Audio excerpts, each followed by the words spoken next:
আসসালামু আলাইকুম। আলহামদুলিল্লাহ, দেখতে দেখতে আমাদের এই ছোট্ট কোয়েল পাখির বাচ্চাগুলো আজকে অনেক বড় হয়ে গেছে। গত এক সপ্তাহ আগে বাচ্চাগুলো খামারে নিয়ে আসছি, তো এই ছোট বাচ্চাগুলো এত বড় হয়ে যাবে কখনো কল্পনা করতে পারিনি। কোয়েল পাখির বাচ্চার ব্রুডিং 5 দিনে কমপ্লিট হয়ে যায়, তো এখানে আমি 2 দিন বেশি রাখছি কারণ মোটামুটি শীতটা চলে আসছে, যার কারণে আমাদের পাখিগুলো ঠান্ডা লেগে যেতে পারে। পাখিগুলো আজকে একই ব্রুডিংয়ে, তো আমরা ব্রুডিংটা বাড়াই নাই কারণ পাখিটাতে এতই ছোট, যার কারণে এদের বড় হওয়াটা অনেক অস্বাভাবিক। একটু দেরিতে বড় হয়েছে, সমস্যা নেই। আজকে খেয়াল করলাম যে পাখিটা মাশাআল্লাহ বড় হয়ে গেছে, এদের ব্রুডিংটা বাড়ানো দরকার, যার কারণে ব্রুডিংটা বড় করে দিলাম। তো দেখতেই পারছেন পাখিগুলো কতটা ঝরঝরা সুস্থ মাশাআল্লাহ। তো আমরা এই পাখিগুলো বিক্রি করে দিব আর 10-15 দিন পরে।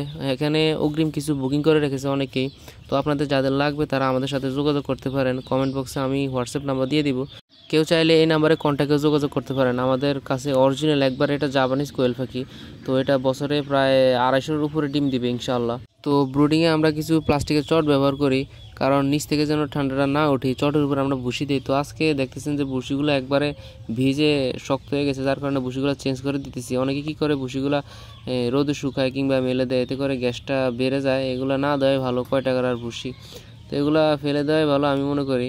নতুন ভুসিগুলো দিলে মুরগিগুলো ঝরঝরে সুস্থ থাকবে। তো যারা ছোট বড় কোয়েল পাখি পালন করবেন তারা খাঁচায় যদি পালন না করেন, পরে যদি পালন করেন, তাহলে আপনাদের এই শুকনো কাঠের ভুসিটাই দিতে হবে, কারণ মুরগির তুলনায় কোয়েল পাখির বিষ্ঠাটা অনেক বেশি, যার কারণে আমি মনে করি কাঠের গুঁড়িটাই বেস্ট।